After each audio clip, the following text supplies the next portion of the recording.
নমস্কাৰ। আজি আকৌ আহিলোঁ আপোনালোকৰ মাজলৈ আন এটি কবিতা লৈ। কবিতাৰ শিৰোনাম সপোন সপোন লগা। তুমি যেন এটুকুৰা গৰমৰ বৰফ হোৱা, আৰু তুমি যেন শীতৰ এজালি ৰদ হোৱা।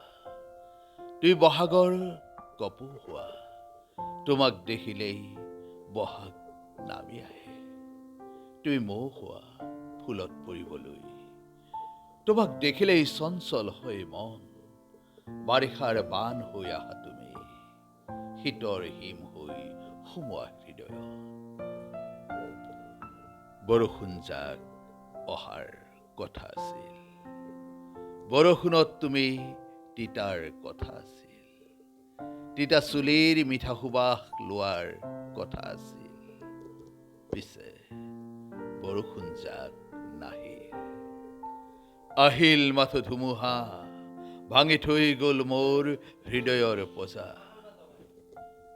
সিঁচৰিত হৈ পৰিল সপোনৰ কাৰে, বাকৰুদ্ধ হ'ল মোৰ হৃদয়ৰ ভাষা। পিছে তুমি অহাৰ কথা আছিল, সপোনবোৰ আকৌ সজাৰ কথা আছিল। পিছে তুমি নাহিলা, সপোন সপোন হৈ ৰ'ল, সপোনৰ গান শেষ হ'ল।